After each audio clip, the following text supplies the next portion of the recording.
आग से डरने का हक आप अदा करते हैं, सांप और बिच्छुओं से डरने का हक भी आप अदा करते हैं, शेर से डरने का हक भी आप अदा करते हैं, जहर से डरने का हक भी आप अदा करते हैं। अल्लाह कहता है मेरे बंदो तुमने इन चीजों से डरने का हक अदा किया है, मुझसे भी डरने का हक अदा करो।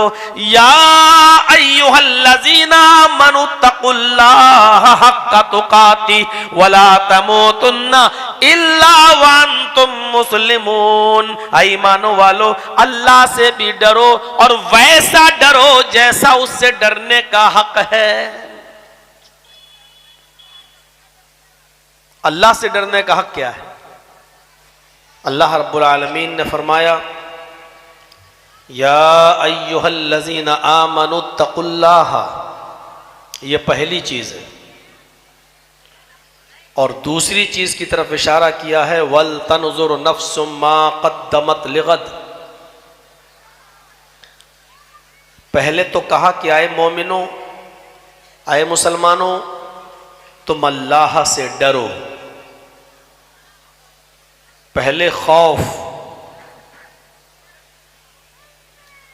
खशियत और डर पैदा करने की बात कही, अल्लाह से डरो। और दूसरी बात जो बड़ी इंपॉर्टेंट है वो ये है कि जो भी इंसान इस दुनिया में आ चुका है, पैदा हुआ है, उसको एक चीज सोचनी चाहिए, गौर करना चाहिए। वल तनजुर नफ्सुम मा क़द्दमत लिग़द। हर मुसलमान को ये सोचना चाहिए कि कल क़यामत के दिन के लिए उसने क्या भेजा है, क्या तैयारी की है।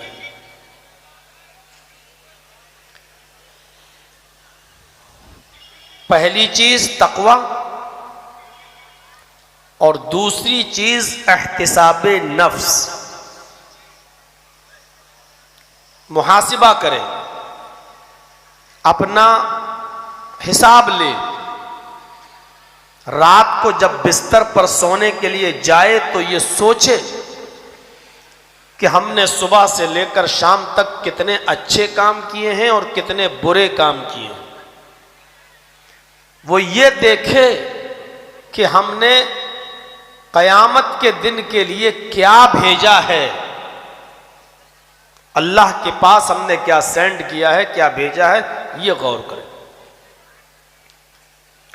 ये दो चीजें अगर आज हम समझ लें तो यकीन मानिए हमारी जिंदगी में एक बहुत बड़ा इनकलाब आ जाएगा।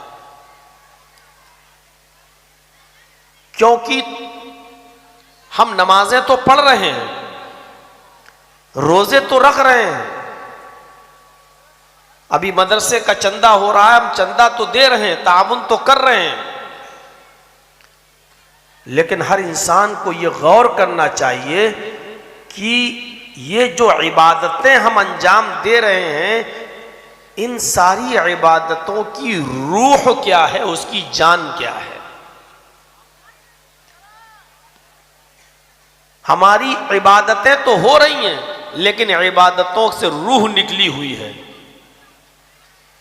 और किसी चीज से जब रूह निकाल ली जाए तो फिर उसकी हैसियत एक डेड बॉडी की होती है, एक मरे हुए जिस्म की होती है। और डेड बॉडी की कोई कद्र नहीं होती है, डेड बॉडी की कोई हैसियत नहीं होती है। आप कितने भी पैसे वाले हों, आप कितने अमीर हो, आपकी इज्जत दुनिया में चाहे जितनी हो, आपके पास 20, 25, 50 आदमी हर वक्त आपको घेरे रहते हो, लेकिन यह इज्जत आपकी सिर्फ उस वक्त तक हो रही है जब तक आपके अंदर रूह है। जिस दिन ये रूह निकलेगी, ना आपके पास 50 आदमी बैठेंगे, ना आपकी वो इज्जत बाकी रहेगी, ना ही आपकी औलाद आपको अपने घर पर 4 और 5 और 6 घंटे से ज्यादा रहने देगी। आपकी रूह निकली, गुस्ल दिया, कफनाया और जल्दी से आपकी डेड बॉडी को उठाया, नमाज जनाजा पढ़ी, कांधा दिया, कब्रिस्तान ले गए और दफन कर दिया। आपकी बहुत इज्जत थी, लेकिन आपकी बॉडी से रूह निकाल ली गई, इसलिए बॉडी की अब कोई हैसियत नहीं रही।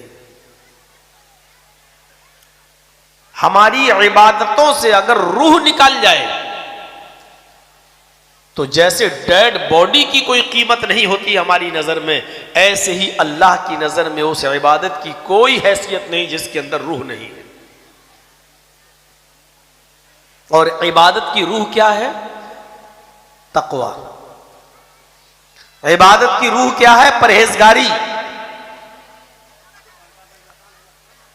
कोई भी इबादत अगर उसके अंदर तकवा नहीं है, अगर उसके अंदर अल्लाह का खौफ नहीं है, अगर वो अल्लाह के लिए नहीं की जा रही है और अल्लाह के डर से नहीं की जा रही है, तो ऐसी इबादत की कोई हैसियत नहीं है। वो एक मरी हुई इबादत है जिसकी अल्लाह भी इज्जत नहीं करता।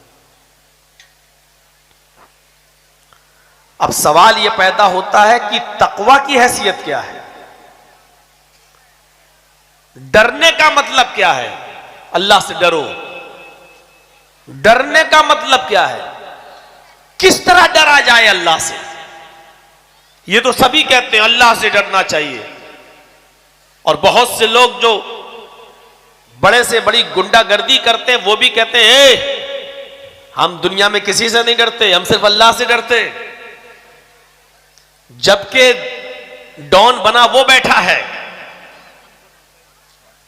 हराम कामों का बिजनेस वो कर रहा है, सूद और ब्याज के कारोबार वो कर रहा है, शराब के ठेके वो खोले बैठा है, लेकिन जिससे दुश्मनी है उससे अपना पावर दिखाने के लिए कहता है अरे अरे हमको धमकी मत दे, हम दुनिया में किसी से नहीं डरते, हम सिर्फ अल्लाह से डरते हैं।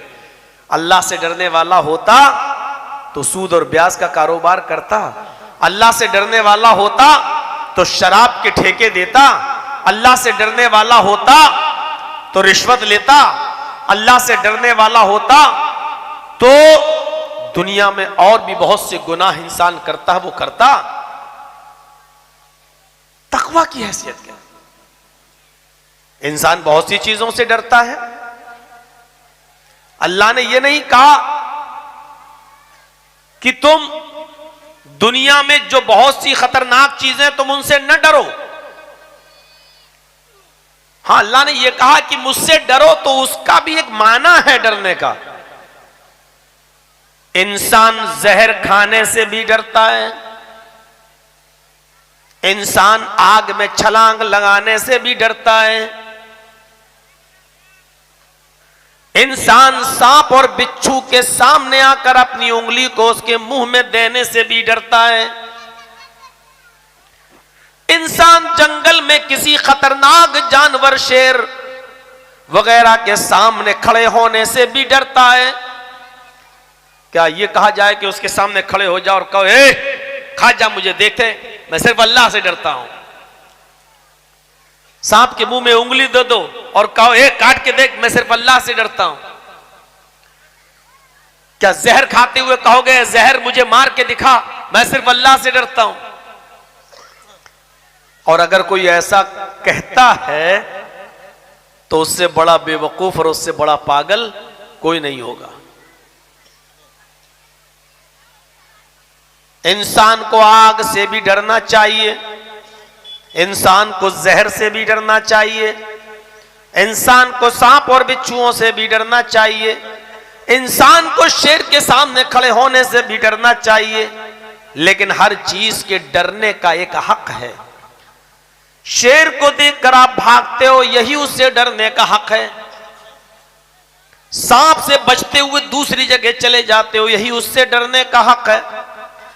लेकिन जहर इस टेबल पे लाके रख दो तब भी कोई नहीं भागेगा उसको देखकर, क्योंकि जहर आपको डायरेक्ट नहीं मारता है, जहर से डरने का मतलब यह कि जहर देखकर मत भागो, ये नहीं है, बल्कि जहर से डरने का मतलब यह है कि उसको खाइए मत, और लिक्विड है तो उसको पीजिए मत। आग से डरने का मतलब यह कि आग को देखकर भागो नहीं, बल्कि आग में कूदिए नहीं, छलांग मत लगाइए, जंप मत लगाइए, यह है आग से डरने का मतलब। आग से डरने का हक आप अदा करते हैं, सांप और बिच्छुओं से डरने का हक भी आप अदा करते हैं, शेर से डरने का हक भी आप अदा करते हैं, जहर से डरने का हक भी आप अदा करते हैं। अल्लाह कहता है मेरे बंदो, तुमने इन चीजों से डरने का हक अदा किया है, मुझसे भी डरने का हक अदा करो। या अय्युहल्लज़ीना आमनू तक़ुल्लाह हक़्क़ तुक़ाती वला तमूतुन्ना इल्ला व अंतुम मुस्लिमून। ईमान वालो, अल्लाह से भी डरो और वैसा डरो जैसा उससे डरने का हक है। अल्लाह से डरने का हक क्या है? अल्लाह ने यह नहीं कहा मुझे देखकर भागो। अल्लाह को कौन देख सकता है? दुनिया की कोई ताकत अल्लाह को देख सकती है? दुनिया की कोई निगाह अल्लाह को नहीं देख सकती। ला तुदरिकुहुल अब्सार। और वो दुनिया की तमाम निगाहों को देख रहा है, उससे कोई पोशीदा नहीं है, कोई छिपा हुआ नहीं है। वो सबको देख रहा है लेकिन उससे कोई छिपा हुआ नहीं, और हम उसको नहीं देख सकते। अल्लाह के नबी भी अल्लाह से मिलने गए, लेकिन अल्लाह के रसूल ने भी अल्लाह को देखा नहीं।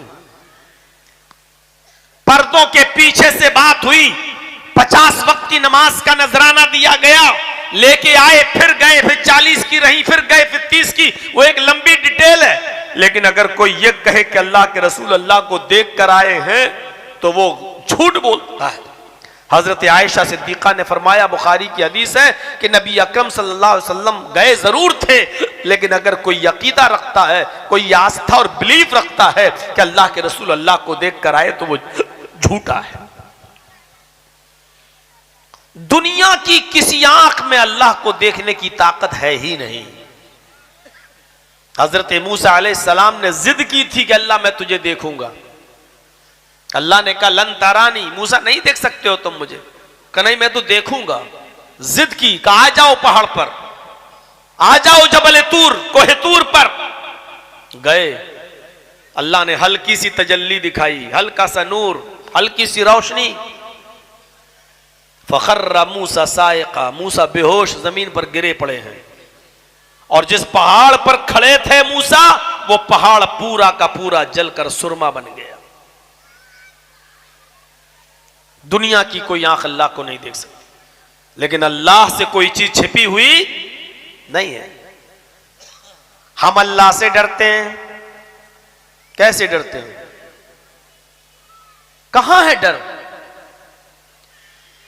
अगर अल्लाह के बारे में यह अकीदा होता कि अल्लाह हमें देख रहा है, तो दुनिया में कोई आदमी गुनाह का काम करता? अभी किसी को भी खड़ा करके पूछो कि अल्लाह हमें देख रहा है कि नहीं देख रहा, कहेगा खड़े होकर जी हमें देख रहा है। अल्लाह तो देख रहा है। अल्लाह देख रहा है, फिर कलिया चक में लॉटरी का टिकट क्यों खरीद लेता है? तो अल्लाह देख रहा है, फिर शराब कैसे पी लेता है तू? अल्लाह देख लेता है, फिर तू सूद और ब्याज का कारोबार कैसे करता है? भाई जब तू जानता है कि अल्लाह देख रहा है, फिर यह हिम्मत कैसे पड़ जाती है यह गुनाह करने की? ट्रेन पे आप सफर करिए, बंबई जा रहे हैं, दिल्ली जा रहे हैं, तिनसुकिया पकड़िए, ब्रह्मपुत्र मेल पकड़िए, आप फरक्का से बैठे, मालदा से बैठे, दिल्ली जा रहे हैं। रात में गाड़ी आपकी चल रही है स्पीड में, आपकी लोअर बर्थ है, नीचे वाली बर्थ है। रात में आपको पेशाब लगा, आप टॉयलेट जा रहे हैं पेशाब करने के लिए। जब पेशाब करके आते हैं, कोच में अंधेरा है, आप लोअर बर्थ है आपकी, पेशाब करके आते हैं, आप लोअर बर्थ पे लेटना चाहते हैं, आपकी नजर मिडिल बर्थ पर लेटे हुए आदमी के ऊपर पड़ती है और मिडिल बर्थ पर लेटा हुआ आदमी, उसकी जेब में 500 रुपए के नोट की एक गड्डी है, वो बाहर आ रही है, वो बाहर आ रही है। आपने दाएं बाएं देखा, कोई देख तो नहीं रहा है, ट्रेन चल रही है तो झटके भी ले रही है और उसकी नोट की गड्डी आधी बाहर है और आधी अंदर है। आपने सोचा अच्छा मौका है, इसको निकाल लें। आपने दाएं बाएं देखा, कोई नहीं देख रहा है, आपने हाथ बढ़ा दिया ऐसे करके। अभी आधी गड्डी निकली थी, बढ़ाया आपने हाथ और ऐसे निकालना चाह रहे हैं, धीरे धीरे धीरे धीरे निकाल रहे हैं, लेकिन डर भी लगा हुआ है आपको, ऐसा ना हो कि कोई देख ले। जैसी आप निकालना चाहते हैं, आप फिर देखते हैं दाएं बाएं, कोई देख तो नहीं रहा, ऐसे हाथ है आपका। अचानक आपने ऊपर देख लिया, मिडिल बर्थ के ऊपर भी एक बर्थ है जिसको अपर बर्थ बोलते हैं। आपकी नजर उस पर पड़ी तो क्या देख रहे हैं, उस पर जो आदमी लेटा है वो आपकी हरकत को देख रहा है। ईमानदारी के साथ बताइए कंडीशन क्या होगी? हाथ है पैसा, आप अंदर रख देंगे पैसा और उस आदमी को मनाएंगे, साहब मैं चोर नहीं हूं, ये बाहर गिर रहा था इसलिए मैं अंदर कर रहा हूं। या तो आप झूठ बोलेंगे या फिर आप निकाल लेंगे तो उस आदमी को भी मनाएंगे और क्या कहेंगे, देख भाई इसको बोलना नहीं, निस्फुल ली व निस्फुल लकुम, आधा मेरा आधा तेरा, हाफ हाफ कर लेते हैं। लालची होगा तो मान जाएगा। या आप चाहते हैं कि नहीं, बड़ी मेहनत, हमने एक नोट की गड्डी मेरे हाथ में आई, मैं इसको 1 रुपया नहीं दूंगा, और आपको डर भी है कि कहीं शोर ना कर दे तो हम पकड़े जाएंगे, तो आप चलती हुई ट्रेन से कूदिए। ये रिस्क आप मोल ले नहीं सकते और अल्लाह को लालच आप दे नहीं सकते। तो जब एक आदमी आपके हाथ को देखता है, नोट की गड्डी पर है, उस आदमी की नजर जब आपके ऊपर पड़ती है और आपने उस आदमी को देख लिया तो आप नोट की गड्डी को अंदर सरका देते हैं और उस आदमी से झूठ बोलते हैं कि मैं तो अंदर कर रहा था ताकि इसकी गड्डी गिर न जाए, मैं चोर नहीं हूं। जब ऊपर वाले एक मामूली आदमी की नजर से जो देख लेता है आपको, आप उसके सामने गलत हरकत नहीं कर पा रहे हैं। मेरे भाइयों, फिर हमारा कलेजा कितना बड़ा, हमारा दिल कितना बड़ा कि अल्लाह को मानते हैं कि वो हमें देख रहा है, फिर भी हम शराब पी लेते हैं, फिर भी हम जुआ खेल लेते हैं, फिर भी हम सूद और ब्याज खा लेते हैं, फिर भी हम लॉटरी के टिकट खरीद लेते हैं। मेरे भाइयों, अकीदा यह है कि अल्लाह हमें देख रहा है, इसके बावजूद हमारा दिल इतना बड़ा, यानी अल्लाह से ज्यादा तो हम इंसान से डर रहे हैं। देख रहा है ना, सिगरेट पीता हुआ जा रहा आदमी, सामने से बड़ा भाई आ गया, फेंक दी। अल्लाह से ज्यादा तो हम बड़े भाई और बाप से डर रहे हैं। कहां है अल्लाह का डर? अल्लाह का डर होता, यहां अजान की आवाज आ रही है, अल्लाहु अकबर अल्लाहु अकबर, अजान के कलमात बुलंद हो रहे हैं, हय्या अलस सलाह हय्या अलल फलाह। अगर यह अकीदा है कि अल्लाह हमें देख रहा है, फिर तू चाय की होटल पर बैठकर चाय कैसे पी रहा है, फिर तू अपनी दुकान पर बैठकर बिजनेस कैसे कर रहा है? अल्लाह देख रहा है तो फिर ये गुनाह के काम कैसे? फिर क्यों नहीं जाता तू मस्जिद की तरफ और क्यों नहीं आ रहा है नमाज की तरफ? या अय्युहल्लज़ीना आमनुत्तकुल्लाह हक्का तुकाती, ईमानो वालों तुम अल्लाह से डरो जैसा कि उससे डरने का हक है। अल्लाह से डरने के हक का मतलब यह है कि अल्लाह ने जिन कामों के करने का हुक्म दिया उनको करा जाए और जिन कामों से रोका है उससे रुक जाओ। अल्लाह ने कहा ये काम करोगे तो जन्नत देंगे, ये काम करोगे तो जहन्नम देंगे। हम अल्लाह के हुक्म के मुताबिक उन कामों को करें जिनके करने का हुक्म दिया है और उन कामों से रुक जाएं जिन कामों से अल्लाह ताला ने और उसके रसूल ने हमें रोका है। यह है अल्लाह से डरने का मतलब। वरना अल्लाह थोड़ी आसमान पर से जमीन पर आकर कहेगा लो मैं आ गया हूं, अब डरो, मुझे देखकर भागो।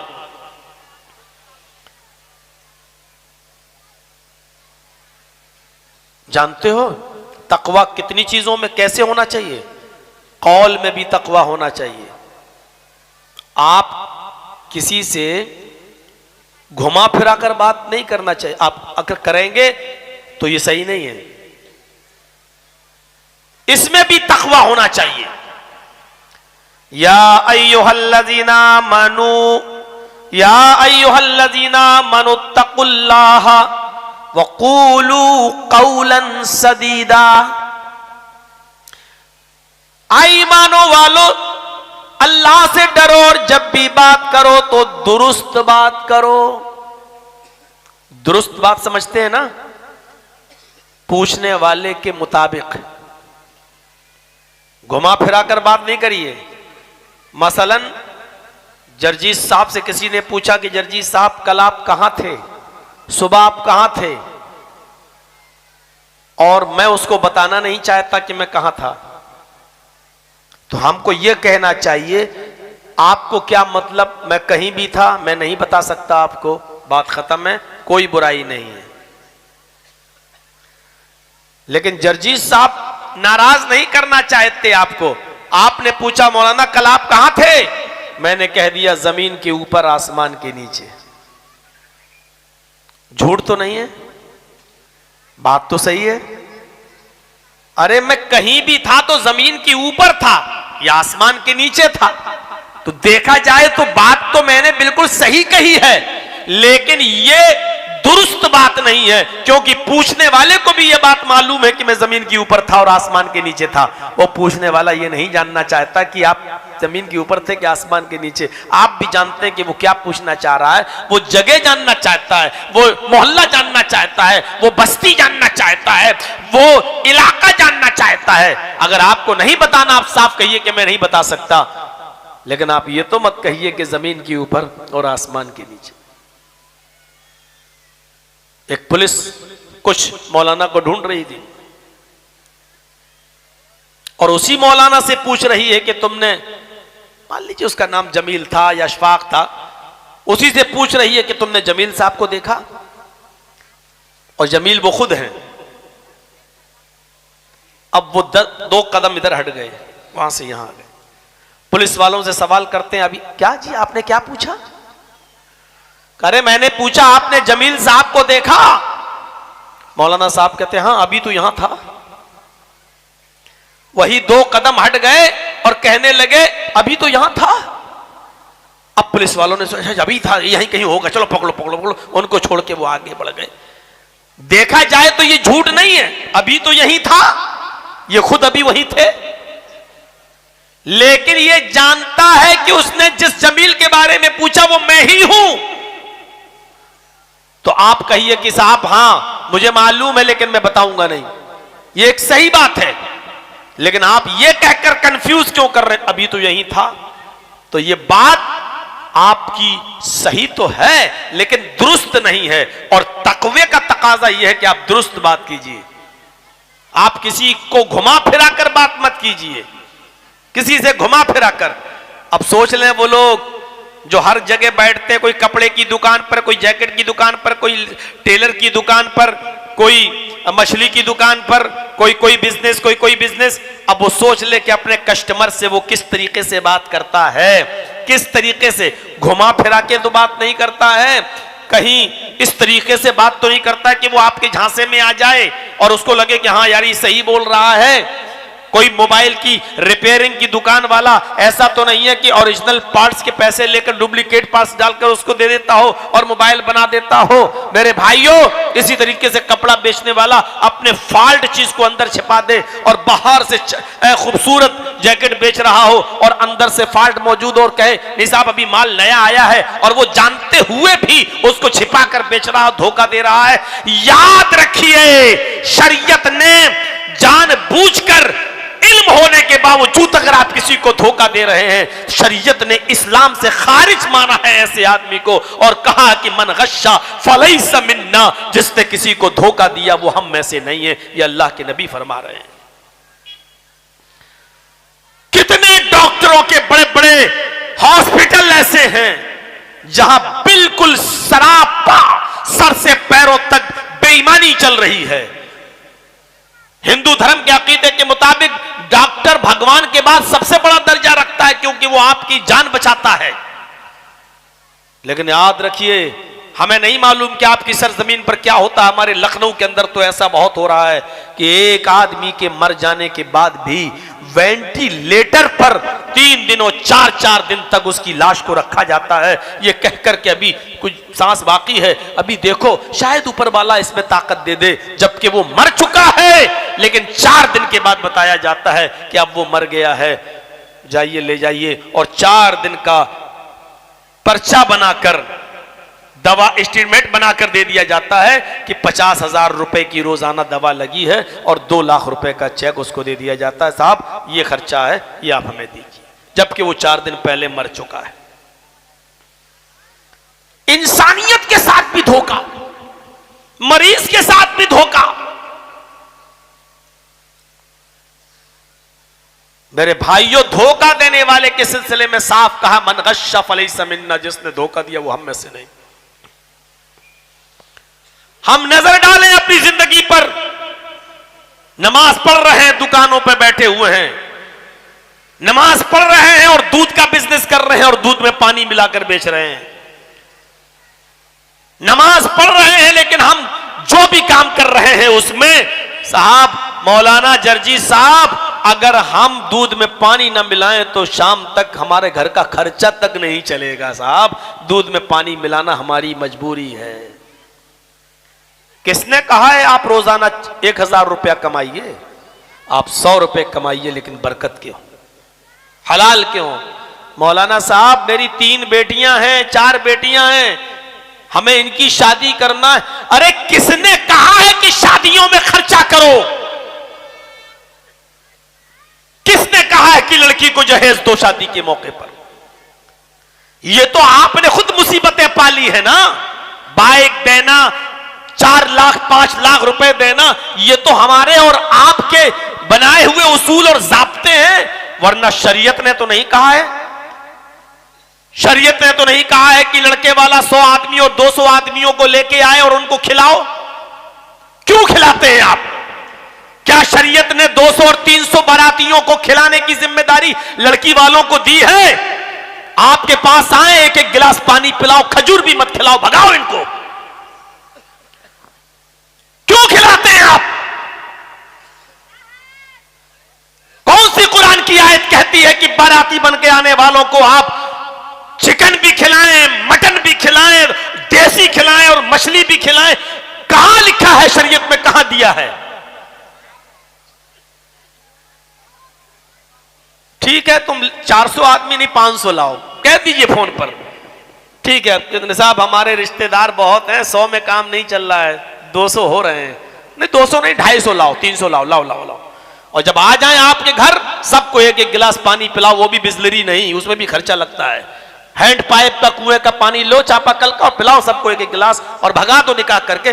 कोई गुनाह नहीं है आपके ऊपर। गुनाहगार वो हैं जो लड़की वाले के ऊपर मुसीबत बन के आ गए। क्यों आए हो? 2-4 जगह इस तरीके से होने लगे ना, बारात में जाना ही छोड़ देंगे लोग। ये हाजी सबसे पहले आता है, लंबी दाढ़ी, पान खाते, कहां जा रहे? बारात में जा रहे, बारात में जा रहे, ये सबसे पहले आता है बन के। ऐसे लोगों को आप यही सबक सिखाइए। मेरे भाइयों, अल्फाज सख्त हैं, क्या करूं, बदनामी इसलिए होती है मेरी।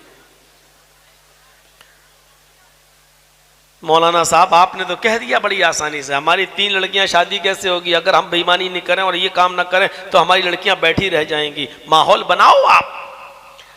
या अय्युहल्लज़ीना आमनुत्तकुल्लाह वक़ूलू क़ौलन सदीदा, ईमानो वालो तुम अल्लाह से डरो और दुरुस्त बात करो, दुरुस्त सच्ची बात। जब तुम ऐसा करोगे तो क्या होगा? युस्लिह लकुम अमालकुम, अल्लाह तुम्हारे आमाल की इस्लाह कर देगा। व यग़फिर लकुम ज़ुनूबकुम, और तुम्हारे गुनाहों को भी बख्श देगा, तुम्हारे गुनाहों की भी मग़फ़िरत फरमा देगा। गौर करो, अच्छी बात, दुरुस्त बात करने का इनाम क्या दे रहा अल्लाह? कह रहा अल्लाह से डरो और दुरुस्त बात करो, घुमा फिरा कर किसी को बेवकूफ मत बनाओ, दुरुस्त बात करो। जब ये काम तुम करने लगोगे, सच्ची और दुरुस्त बात करने लगोगे, तो अल्लाह तुम्हारे आमाल की इस्लाह फरमा देगा। व यगफिर लकुम ज़ुनूबकुम, और तुम्हारे गुनाहों की मग़फ़िरत फरमा देगा, तुम्हारे गुनाहों को बख्श देगा। ये तक़वे का फायदा है। और सुनो एक चीज और, तक़वे से बुजुर्गी मिलती है, इज्जत तक़वे से मिलती है, याद रखिएगा। एमएलए बन जाए कोई, एमपी बन जाए, ये इज्जत बहुत कम देर के लिए है। और कितने बुजुर्ग ऐसे हैं एमपी एमएलए बन चुके हैं, आज भी गालियां खाते हैं, सुनते हैं। लोग कहते हैं अरे मजबूरी है, थोड़ा सा निकालिए तो, मजबूरी है मौलाना, वोट देना पड़ता है। एक बार इलेक्शन जीतने के बाद पूरे 5 साल तक इलाके में घुसने का नाम नहीं लेता है हमारा नेता।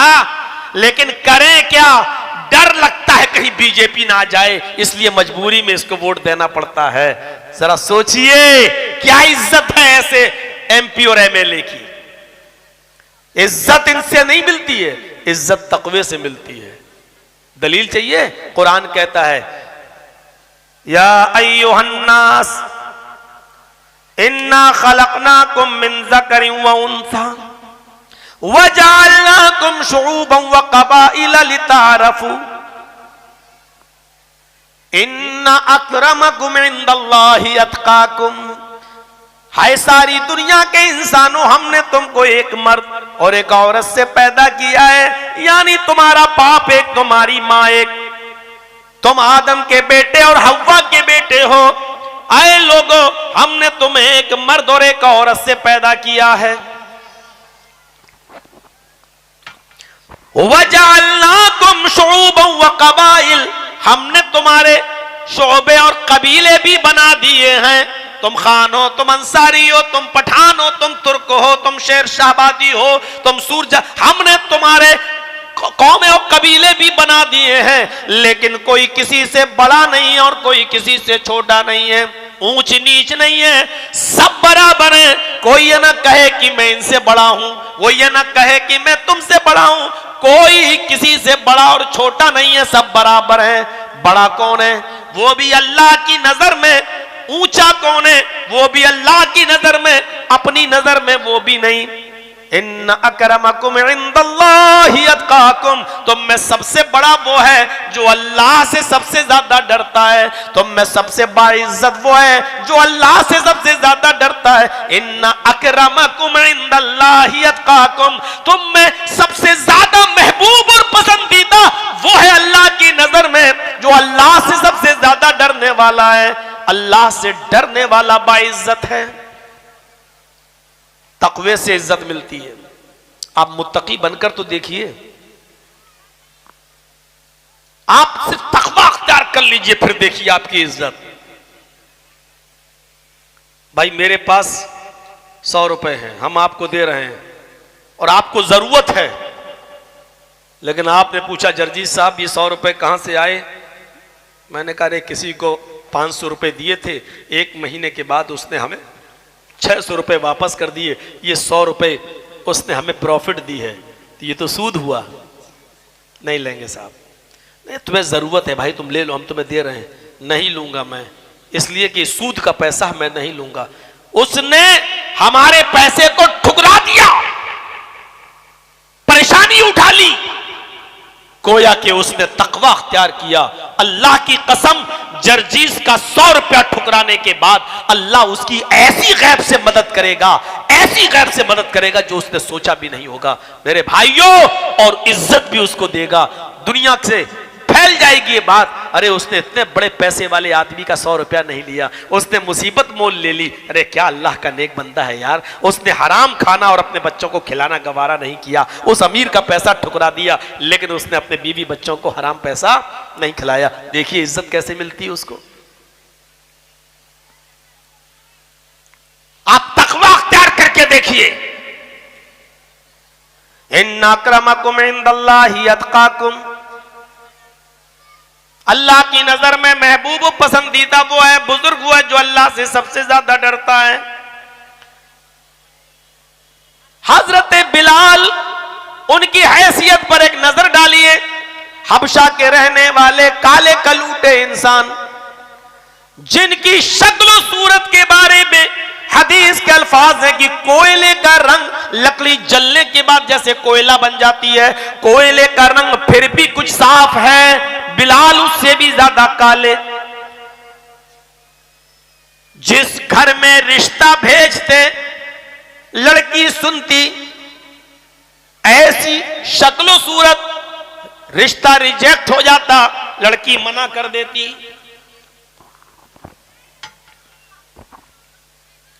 एक दिन अल्लाह के नबी के पास बैठे हुए, साहबा की महफिल लगी हुई है, और अल्लाह के नबी ने पूछा आइनल बिलाल, आइनल बिलाल, बिलाल कहां है, बिलाल कहां है। पीछे से आवाज आती है लब्बैक व सअदैक या रसूल अल्लाह, अय अल्लाह के नबी मैं यहां हूं। आपने कहा बिलाल इधर आओ, अपने करीब बिठाया। आए बिलाल, मैंने जन्नत देखी, अल्लाह ने मुझे जन्नत दिखाई। जब मैं जन्नत देख रहा था तो मैंने जन्नत के अंदर तुम्हारे जूतों की आवाज सुनी। आए बिलाल, अल्लाह ने मुझे बता दिया कि मैं बिलाल को जन्नत देकर रहूंगा। आए बिलाल, ऐसा कौन सा नेक अमल करते हो, ऐसा कौन सा अच्छा काम करते हो जिसकी वजह से अल्लाह ने तुम्हें जन्नत दी। हजरत बिलाल कहते हैं अल्लाह के रसूल जो सब करते हैं वो मैं भी करता हूं। कहा नहीं, कुछ तो है। कहा अल्लाह के रसूल एक अमल ऐसा है जो मैं अपने जानने में करता हूं, लोगों का मुझे पता नहीं, हां किसी को करते हुए देखा नहीं। कहा क्या? कहा मेरा वुजू जब भी टूटता है तो मैं वुजू बना लेता हूं, मैं बगैर वुजू के नहीं रहता, मैं बगैर वुजू के नहीं रहता। जब भी पेशाब व पैखाना गया, जब भी मेरा वुजू टूटा, जब भी सोकर उठा, जब भी कज़ाए बशरियत के तकाजे से जब भी वुजू मेरा टूट जाए तो मैं फौरन वुजू बना लेता हूं, मैं वुजू को लेट नहीं करता। जैसे वुजू टूटा फौरन मैंने वुजू बना लिया, और वुजू बनाने के बाद फिर मैं 2 रकात, 4 रकात, 6 रकात, 8 रकात, जितनी अल्लाह मुझे तौफीक देता है मैं जरूर ये नफिल नमाज पढ़ता हूं। यानी मैं तहय्यतुल वुजू का एहतिमाम करता हूं। जैसे वुजू टूटता मैं वुजू बना लेता हूं, फिर वक्त की के पेशे नजर कभी 2 रकात, कभी 4, कभी 6, कभी 8 में जरूर पढ़ लेता हूं। फरमाया बिलाल बस यही वो नेक अमल है जिसने तुमको जन्नत में दाखिल करा दिया है, और अल्लाह ने मुझे पेशगी बता दिया कि मैं बिलाल को जन्नत देकर रहूंगा। तकवा वाली बात बताई, ये है अमल मेरा। अभी आप वहीं बैठे थे और बिलाल भी वहीं थे, उसी जगह पर वहां के बड़े बड़े सरदार आ गए और कहने लगे बिलाल तुम्हारी शादी नहीं हुई, तुम्हारा निकाह नहीं हुआ, अरे बिलाल मेरे घर चलो।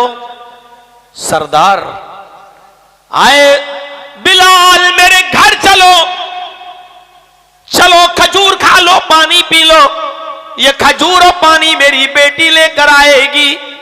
जैसी तुम्हारे सामने मेरी बेटी खजूर रखे, पानी रखे, मेरी बेटी को एक नजर देख लो, उसके चेहरे पे नजर डाल लो, खजूर और पानी रखते हुए उसकी हाथ की हथेलियां दिख जाएं तो उस पर एक नजर डाल लो।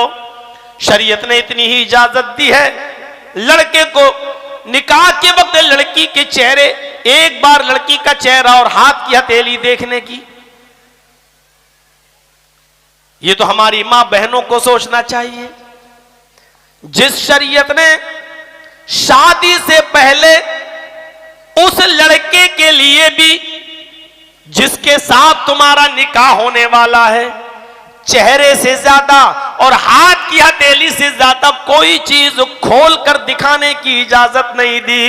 वो शरीयत तुम्हें बाजारों में आस्तीनें खोल कर जाने की इजाजत कैसे दे सकती है? वो शरीयत तुम्हें पेट खोल कर बाजारों में जाने की इजाजत कैसे दे सकती है? वो शरीयत तुम्हें बेपर्दगी के साथ कलिये चक और उसकी मार्केटिंग और शॉपिंग करने की इजाजत कैसे दे सकती है? लेकिन मुझे मालूम है ये चीखने और चिल्लाने से कोई फायदा नहीं। जब 25 साल से आपके अंदर इनकलाब नहीं आया, जब उसमें चेंजिंग नहीं आई, तो कल से क्या आ जाएगी?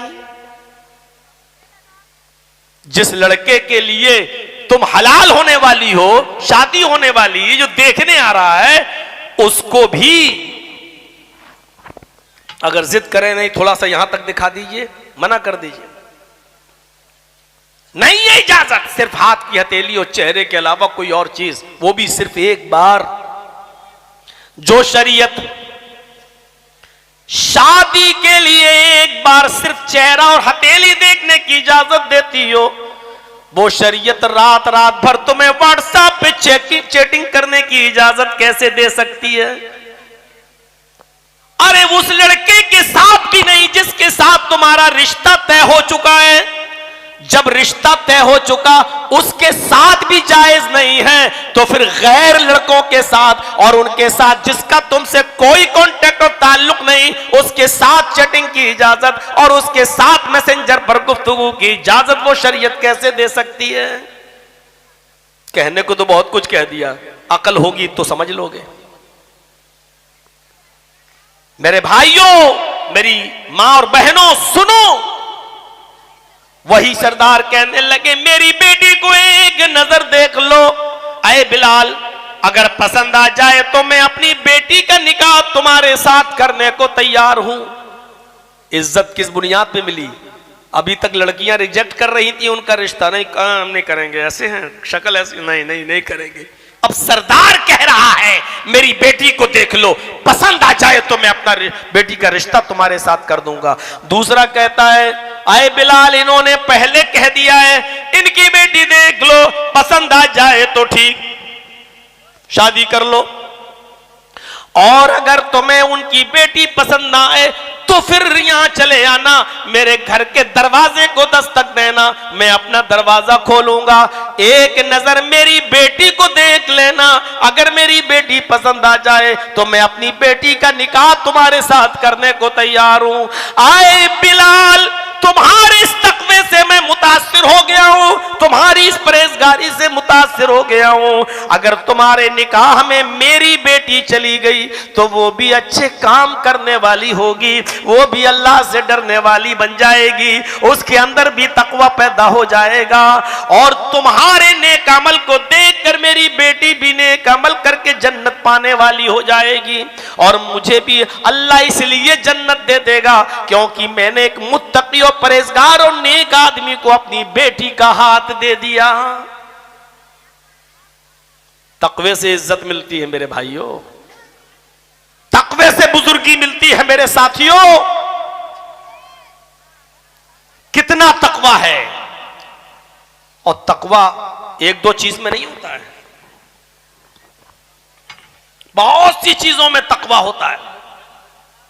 अभी तो मैं ये आयतें आपके सामने पढ़ रहा हूं, ये जो मैंने पढ़ी है, सोचिए, इन्ना अक्रमकुम इंदल्लाहि अत्काकुम, अल्लाह की नजर में बाइज्जत वो है, मुकर्रम वो है जो अल्लाह से सबसे ज्यादा डरने वाला है। तो अल्लाह से डर पैदा हो। आइए, जिनके घरों में रोजी रोटी की किल्लत है, कारोबार से नाकाम है, मौलवियों के चक्कर लगा रहे हैं कि मौलाना कोई ताबीज दे दो, हमारे घर में खैरो बरकत नहीं है, मौलाना साहब दुकान में कोई नक्श दे दो, हम लटका लें, हमारी दुकान में खैरो बरकत नहीं है। अरे खैरो बरकत आएगी तो कहां से आएगी? अल्लाह कहता खैरो बरकत तुम्हें आएगी तो तकवे से आएगी, परहेजगारी से आएगी। तुम्हारे अंदर तकवा ही नहीं है।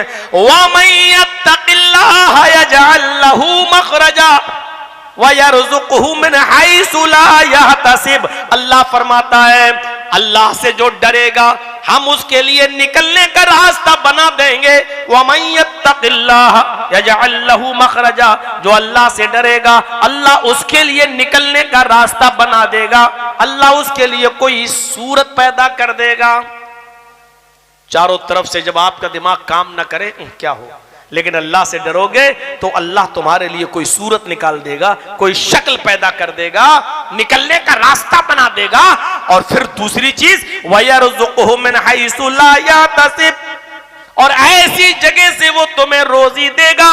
वयरज़ुक़हु मिन हैसु ला यहतसिब, और ऐसी जगह से वो उसको रोजी देगा, रिस्क देगा जहां उसका वहमो गुमान भी नहीं होगा, जहां उसने सोचा भी नहीं होगा।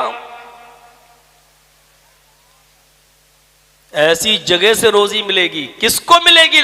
जो अल्लाह से डरेगा।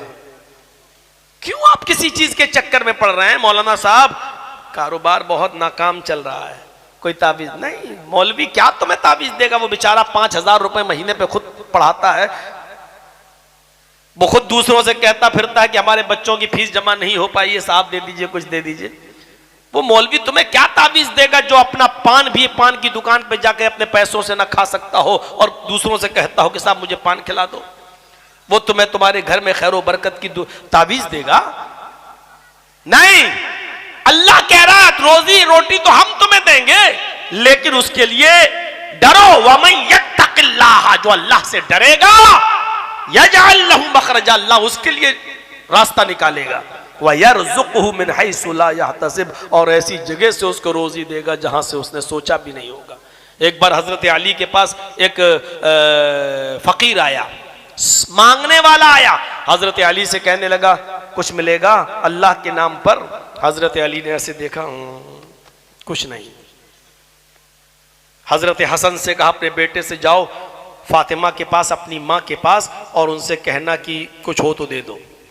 हजरत फातिमा ने हजरत हसन से कहा बेटा अपने बाप से कहना कि 6 दिरहम है, उसके अलावा घर में कुछ नहीं, और अगर ये मैंने दे दिए तो अभी पूरा महीना बाकी है, घर में गुजर बसर कैसे चलेगी, राशन कैसे आएगा, खाना पीना पूरा महीना बाकी है। हजरत हसन ने कहा अब्बू अम्मी ने ऐसा ऐसा कहा है, अगर वो 6 दिरहम दे देंगी तो पूरे महीने का राशन क्या होगा, खर्चा कैसे चलेगा? हजरत अली ने कहा अपनी अम्मी से कहना कि वो 6 दिरहम दे दो, रोजी देने का वादा अल्लाह ने किया है वो देगा, ये 6 दिरहम तुम हमको दे दो। बेटा गया, हजरत हसन ने कहा अम्मी अब्बू कह रहे हैं वो 6 दिरहम दे दो, रोजी देने का वादा अल्लाह ने किया वो देगा। अम्मी ने निकाला 6 दिरहम, लो बेटा ले जाओ, तुम्हारे बाप ने मांगा है तो ले जाओ। 6 दिरहम दे दिए, 6 दिरहम दे दिए, और हजरत अली ने वो 6 दिरहम उस मांगने वाले को दे दिए। एक तो यह है कि मेरे पास 1000 रुपए मौजूद हो और हम 100 रुपए मदरसे को दे दें तो ये कोई कमाल की बात नहीं है।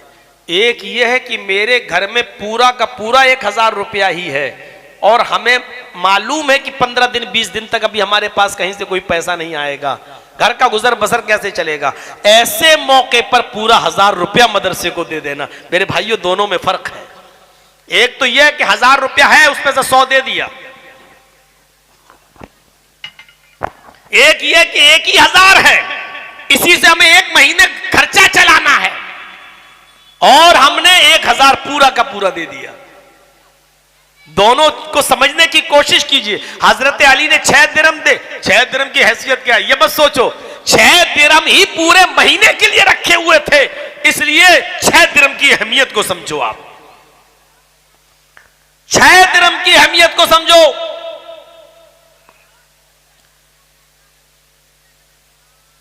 छह दिरहम दे दिए उसको। अब हजरत अली ने सोचा कि अब कुछ तो करना पड़ेगा, शाम का खाना है, फिर कल का है, परसों का है, चलें कुछ मेहनत करूं, कुछ मजदूरी करूं। निकले इस इरादे से कि कोई काम कहीं मिल जाएगा तो करूंगा, कुछ दिरहम मिल जाएंगे। निकले इस इरादे से, वहीं से मार्केट पहुंच गए। एक यहूदी अपना ऊंट लिए खड़ा था, कहने लगा अय अली ऊंट खरीदोगे? हजरत अली ने कहा क्यों मजाक कर रहे हो? कहा मैं बेचने आया हूं। हजरत अली ने कहा कि मेरे पास तो कुछ है ही नहीं, मैं कैसे खरीदूंगा? उसने कहा उधार ले लो, कर्ज के तौर पर ले लो, दे देना जब तुम्हारे पास हो जाए। तो कहा कि कितने का है? बात होते होते 140 दिरहम पर तय हो गया। 140 दिरहम का ऊंट खरीद लिया हजरत अली ने, इस शर्त पर ये ऊंट जब भी मैं बेचूंगा और इस ऊंट की कीमत जब हमें मिलेगी तब हम तुम्हें तुम्हारा पैसा लौटाऊंगा। 3 दिन भी लग सकते हैं, 5 दिन भी, 7 दिन भी, 1 हफ्ता भी, 10 दिन भी, तब हम तुम्हें तुम्हारा पैसा देंगे। जब अच्छी प्रॉफिट मिलेगी तब हम इस ऊंट को बेचेंगे और तुम्हारा पैसा हम 3 दिन, 5 दिन, 7 दिन, 10 दिन तक लौटाएंगे। उस यहूदी ने कहा ठीक है, अभी हमें जरूरत भी नहीं है पैसों की, ये ऊंट को घर में रखने में दिक्कत हो रही थी, इसलिए ले लो 140 दिरहम में, जब तुम बेच दो और जब कीमत मिल जाए तो मेरी कीमत मुझे दे देना, प्रॉफिट तुम रख लेना। कहा ठीक है। ऊंट खरीद लिया, 140 दिरहम का ऊंट खरीदा और उसके बाद उस ऊंट को उसी दिन मार्केट में ले गए बेचने के लिए। चूंकि वो ऊंट बड़ा हैंडसम था, खूबसूरत था, अच्छा खासा था, तंदुरुस्त था, इसलिए हजरत अली ने वो ऊंट जब बेचना शुरू किया तो शाम होने से पहले पहले वो ऊंट 200 दिरहम में बिक गया। खरीदा कितने में था? 140 में। तो गौर से सुनो, हम खड़ा करके पूछ सकते हैं कि मैं कितने में खरीदा, कितने में बेचा। मूंगफली चबाओगे तो कैसे सुनोगे मेरी तकरीर?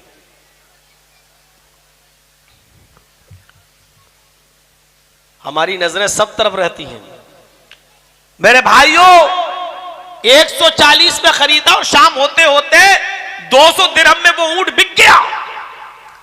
अब हजरत अली 200 दिरहम लेके चले तो पहले अपने घर नहीं गए। भाई पैसा मिल गया, दिरहम मिल गया तो पहले उस यहूदी को दे दूं।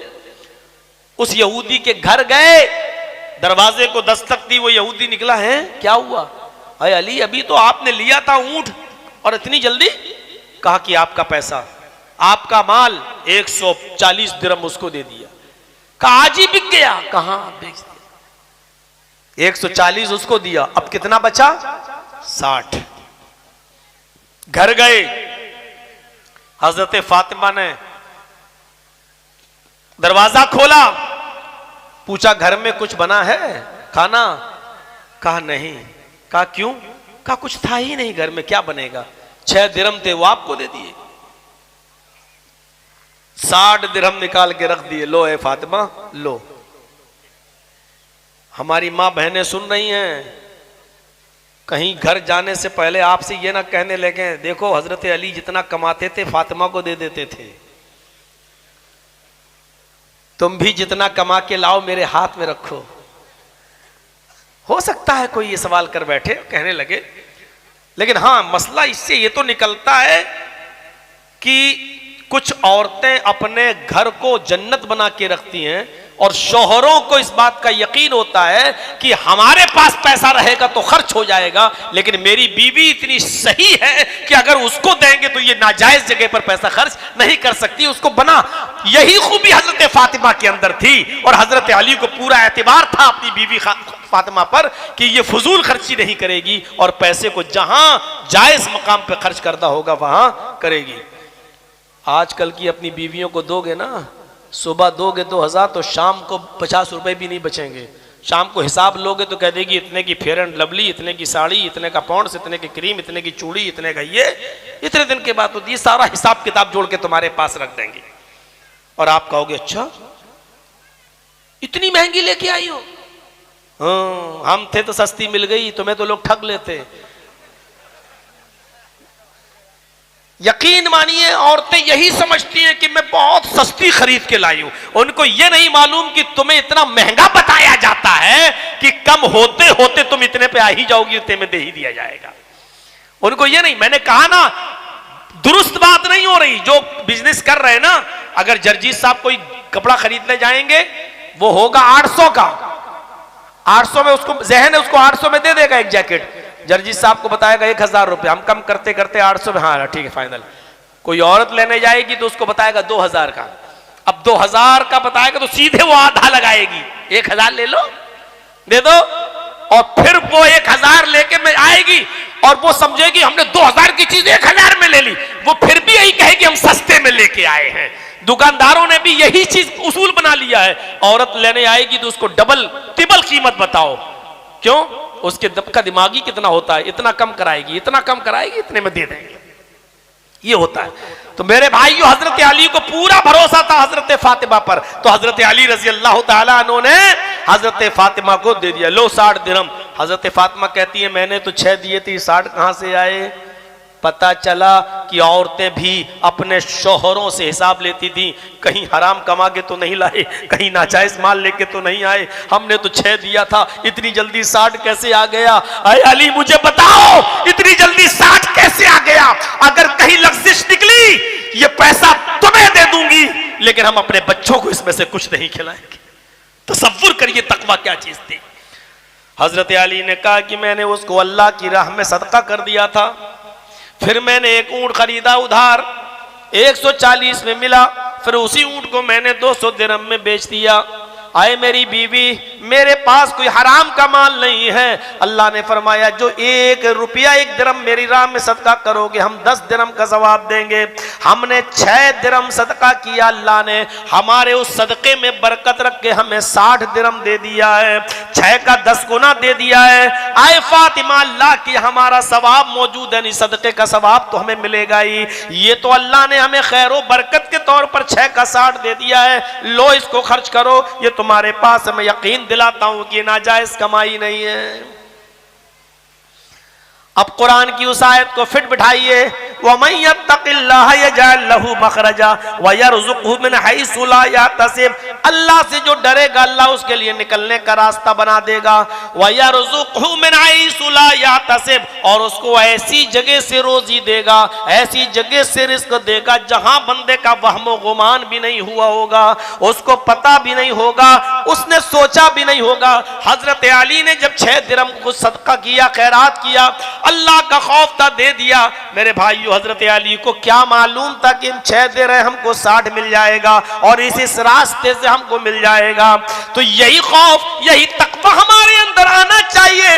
आप अल्लाह पर तवक्कुल करके देखिए, फिर देखिए अल्लाह कैसे गैब से रास्ते निकालता है और कैसे हमारी मदद फरमाता है। मेरे भाइयों, ये कुरान की चंद आयतें जो मैंने आपके सामने पढ़कर सुनाई हैं, अभी तक तो आयतों पर ही चल रहा हूं, और मैंने बताया कि ये देखिए। अब आप यहां से अंदाजा लगाइए कि तकवे से बुजुर्गी मिलती है, तकवे से हमारे आमाल की इस्लाह होती है और हमारे गुनाहों की मग़फ़िरत होती है। तकवे से अल्लाह रब्बुल आलमीन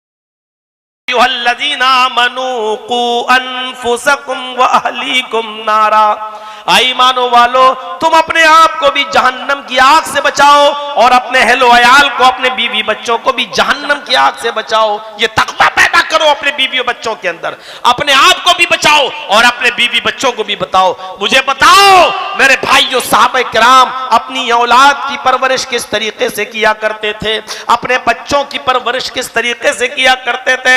उनको हराम लुकमा नहीं खिलाया करते थे, जबकि अरब के अंदर माहौल ये था मोहम्मद रसूलुल्लाह के नबी बनने से पहले कि उनके घर में जब कोई बच्चा पैदा होता था तो सबसे पहले उस बच्चे के हलक में शराब का कतरा डाला जाता था और फख्र किया जाता था कि मैंने अपने बच्चे को शराब पिलाई है, यानी मैंने अपने बच्चे को गर्व करते थे कि मैंने शराब का कतरा सबसे पहले डाला है।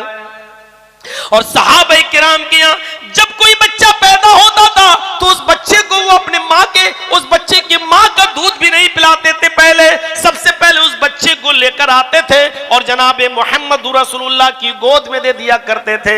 अल्लाह के रसूल खजूर चबाते थे और खजूर को जो चबाने के बाद जो लुआब था, थूक, उस खजूर को निकालते थे, अपने मुंह से उस बच्चे की जबान पर रख दिया करते थे। गौर करो, ऐसा सहाबा किराम इसलिए करते थे कि मेरे बच्चे के हलक में और पेट में सबसे पहले जनाब मोहम्मद रसूलुल्लाह का झूठा खजूर जाए और झूठा लुआब जाए, ताकि मेरे बच्चे को ये तमाम बड़ा होने के बाद हराम चीजों से वो इज्तिनाब करे और हराम चीजों के वो करीब न जाए। हम तरबियत करें अपनी औलाद की। अंदाजा लगा सकते हैं आप, हजरत हसन या हुसैन में से कोई शख्स आया और अल्लाह के नबी सल्लल्लाहु अलैहि वसल्लम के पास सदके का माल आया हुआ था जो गरीबों में तकसीम होना था। आपके इन दोनों नवासों में से किसी एक नवासे ने खजूर उठाई और उसको अपने मुंह में रख लिया और खाने लगा। अल्लाह के नबी सल्लल्लाहु अलैहि वसल्लम, छोटा बच्चा नवासा, लोग कहते रहे चलो यार खा लिया तो क्या हुआ, छोटा बच्चा ही तो था। अल्लाह के नबी ने कहा बेटा थूको। फौरन हजरत हसन या हुसैन को पकड़ा और कहा थूको थूको, जो क्या खाया है। उसने थूक दिया। आपने कहा मुंह खोलो। छोटा बच्चा था, मुंह खोला। आपने उसको अपने उंगली से ऐसे करके और जो मुंह में था वो सब निकाल के बाहर फेंक दिया और उसके बाद में कहा जाओ तुम अपनी मां के पास जाओ। सहाबा ने कहा अल्लाह के रसूल, एक छोटा सा बच्चा अगर एक खजूर उठा के खा लिया तो आपने निकाल दिया, उसको फेंक दिया। फरमाया ये आले रसूल के लिए जायज नहीं है, सदके का माल हमारे अहले बैत पर हराम है। हम अपने घर वालों के लिए सदके के माल को नाजायज समझते हैं। हम हसन को ये माल कैसे खिला दें जो तमाम दूसरे गरीब मुसलमानों की अमानत हो, वो मेरा छोटा नवासा कैसे खा सकता है। मेरे भाइयों, इस तरीके से तरबियत होती थी औलाद की, इस तरीके से बचपने से उभारा जाता था ताकि इस तरीके की रोजी रोटी न जाने पाए हलक के नीचे। जब हमारे माँ बाप हमारे बच्चों को रिज़्क़े हलाल खिलाया करते थे तो लोग इब्ने तैमिया और इब्ने क़य्यिम बनकर पैदा होते थे, अहमद इब्ने हंबल और इमाम मालिक की शक्ल में पैदा होते थे। रिज़्क़ की बरकत से इनके इल्म में भी इजाफा हुआ करता था। और जब माँ बाप ने माले हराम कमाना शुरू कर दिया और अपने बेटे और बेटियों को माले हराम खिलाना शुरू कर दिया तो माफ कीजिएगा, इंस्टाग्राम पर डांस करने वाली लड़कियां आज हमारे घरों में पैदा हो रही हैं। आज ट्विटर पर नाचने वाली और टिकटॉक पर अपने सरों से दुपट्टे उठाकर वीडियो बनाने वाली और उसको शेयर करने वाली और डालने वाली ऐसी बेशरम और बेहया लड़कियों ने आज हमारे घर पर जन्म लेना शुरू कर दिया। और माँ बाप बड़े फक्र से कहते हैं माशाल्लाह मेरी बेटी तो आज रिकॉर्ड तोड़ रही है, रिकॉर्ड तोड़ रही है। ये माले हराम खाने का नतीजा है, वरना ये शर्म हया। मेरी मां और बहनों कहां चली गई हो, कहां उतर गई ये शर्म हया, कहां चली गई। अबू दाऊद और किताबुल जिहाद के अल्फाज पर जरा गौर करें। मैदान जंग हो रही है, एक मां ने अपने बेटे को मैदान जंग में भेज दिया है। बेटा मैदान जंग में लड़ते लड़ते लड़ते लड़ते शहीद हो जाता है, कत्ल हो जाता है। सोचिए, जिस मां का बेटा मैदान जंग में कत्ल कर दिया जाए, जिस मां का बेटा मैदान जंग में मार दिया जाए, उस मां के कलेजे पर क्या बीतती होगी, उस मां के कलेजे पर क्या गुजरती होगी जब खबर उसके घर में आई कि तेरा बेटा मैदान जंग में शहीद कर दिया गया। उसकी मां ने सोचा कि चले हम अपने बेटे की लाश को देख ले। जब सुनती है कि मेरा बेटा मैदान जंग में शहीद हो गया तो आंखों में आंसू नहीं आए, हाँ गम जरूर हुआ, लेकिन उसने नजरें आसमान पे डाली। अल्हम्दुलिल्लाहिल्लज़ी शर्रफनी बिक़त्लिही, तमाम तारीफें उस अल्लाह के लिए जिसने मुझे मेरे बेटे के कत्ल से, उसकी शहादत से मुशर्रफ फरमाया, मुझे इज्जत दी। उसने जल्दी से अपने हाथों को छिपाया। हम कह सकते हैं अपने मौजूदा टाइम के लिहाज से उसने हाथों में ग्लव्स पहने, पैरों में सॉक्स पहने, चादर ली और अपने चेहरे को छिपाया और पूरे जिस्म पर अपनी चादर को लपेटा। सिर्फ एक आंख उसकी खुली हुई थी और दूसरी आंख उसकी ढकी हुई थी। इस हाल में वो घर से निकलती है, उसके हाथों में ग्लव्स है और पैरों में सॉक्स है, चादर से पूरे अपने आप को छिपा रखा है, एक आंख खुली हुई है और इसी हाल में वो जाती है और लोगों से पूछती आई ना इब्नी, मेरा बेटा कहां है, मेरा बेटा कहां है। मेरा बेटा कहाँ है? लोगों ने पूछा तुम कौन हो? उसने जवाब दिया उम्मे खल्लाद, मैं खल्लाद की माँ हूँ, मेरा बेटा मैदान जंग में कत्ल कर दिया गया है, मैं अपने बेटे को देखने आई हूँ। लोग उसको पकड़ के ले गए और उसके बेटे की लाश के पास उसको बिठा दिया। एक आंख खुली थी और पूरा चेहरा छिपा था, वो उस आंख से अपने बेटे को देखती है, कहां तीर लगा है देखती है, कहां तलवार लगी है देखती है। उसकी आंखों में आंसू आता है, लेकिन नजरें आसमान पे डाल के यही कहती है अल्हम्दुलिल्लाहिल्लज़ी शर्रफनी बिक़त्ली, तमाम तारीफें उस अल्लाह के लिए जिसने मुझे मेरे बेटे की कत्ल और शहादत से मुझे सरफराज फरमाया, मुझे इज्जत बख्शी। लोगों ने कहा आई उम्मे खल्लाद, तेरा बेटा मैदान जंग में कत्ल कर दिया गया। अपने बेटे के कत्ल की खबर सुनकर तो औरतें पागल हो जाती हैं, वो तो जिस हाल में घर में होती हैं उसी हाल में निकल आती हैं। उनके बाल खुले होते हैं, दुपट्टा घर में भूली हुई होती हैं, ओढ़नी घर में छोड़ देती हैं और पागल सी हो जाती हैं अपने बेटे की मौत की खबर सुनकर। और इस हाल में कि जब तुम्हें तुम्हारे घर में तुम्हारे बेटे के कत्ल की खबर दी गई तो इस हाल में भी तुमने चादर ओढ़ी, हाथों को छिपा लिया और पैरों में मोजे पहन लिए और चेहरे को छिपाकर तुम यहाँ आई हो। इस हाल में भी तुम्हें इतना पर्दा, तुम्हें इतनी हया, तुम्हें इतनी शर्म। तो चीख कर कहती है आए नौजवानों, आए मोहम्मद के साथियों, मैदान जंग में मैंने अपना बेटा खोया है, मैंने अपनी हया नहीं खोई। मैदान जंग में मैंने अपना बेटा खोया है, अपनी शर्म नहीं खोई। आए मेरे साथियों, मोहम्मद के साथियों, मैदान जंग में मेरा बेटा मरा है, मैंने अपनी हया और अपनी शर्म को नहीं मारा है और न मार सकती हूं। गौर करो मेरे भाइयों, ये कौन औरतें थी, कैसा पर्दा था। तुम्हारा तो बेटा भी नहीं मरा, तुम्हारा तो कुछ भी नहीं बिगड़ा, फिर मुझे बताओ कि तुम्हारी शर्म कहां चली गई, तुम्हारी हया कहां चली गई, तुम्हारा पर्दा कहां चला गया, तुम्हारी शराफत की चार दीवारी कहां चली गई। अरे कल तक तुम्हारे खूबसूरत गालों को आसमान के चेहरों ने भी नहीं देखा था, लेकिन आज तुम्हारी बेपर्दगी का आलम यह है कि जो भी और गिरे से गिरा हुआ आदमी भी तुम्हारे हुस्न का नुमाइश करता है और देखता हुआ नजर आता है, और जो चाहे बड़ी आसानी के साथ तुम्हारा दीदार कर लेता है। आज तुम इतने क्यों गिर चुकी हो, आज तुमने अपने आप को इतना नीचे क्यों गिरा लिया है कि 10 रुपए में एक सवारी को रिक्शे पे बिठाकर कलिया चकले जाने वाला आदमी भी तुम्हारे हुस्न खूबसूरती पर नजर डाल लेता है। आज तुमने अपने आप को इतना नीचा क्यों कर लिया है, अपने आप को इतना जलील क्यों कर लिया है, अपने आप को तुमने इतना क्यों गिरा लिया है। मेरी कौम की बेटियों बताओ, मेरी कौम की बच्चियों बताओ, आज तुम्हारी शर्म हया का इतना जनाजा क्यों निकल गया है, मेरी तो समझ में नहीं आता है। इस औरत को देखो, उम्मे खल्लाद को, जो अपने बेटे को भी एक आंख से देख रही है और कह रही है मैदान जंग में मैंने अपना बेटा खोया है, अपनी हया नहीं खोई। किसी ने कहा आए मां, उठाकर चेहरा खोल के सही से तुम अपने बेटे को देख लो, तो जवाब देती है आए मोहम्मद के साथियों, तुम तो हमारे सामने से हटो, जब तक तुम नहीं हटोगे मैं अपने बेटे की लाश को सही से नहीं देख पाऊंगी। और मोहम्मद के साथियों से ज्यादा भी कोई मुत्तकी होगा, कोई परहेजगार होगा, लेकिन अल्लाह से डरने वाले लोगों से भी कह रही है कि पहले तुम हटो, तब हम अपने बेटे को सही से देखें। आज तुम किनके ऊपर भरोसा करके बैठी हुई हो, हैं?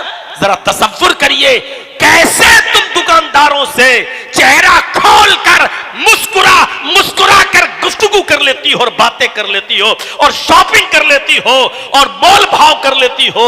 मुझे बताओ कि तुम्हारा कलेजा कितना बड़ा है, तुम्हारा दिल कितना बड़ा है। शर्म मगर हमें नहीं आती है। जरा सोचिए तो सही, आज हमारी बेपर्दगी का यह हाल कहां तक पहुंच चुका है।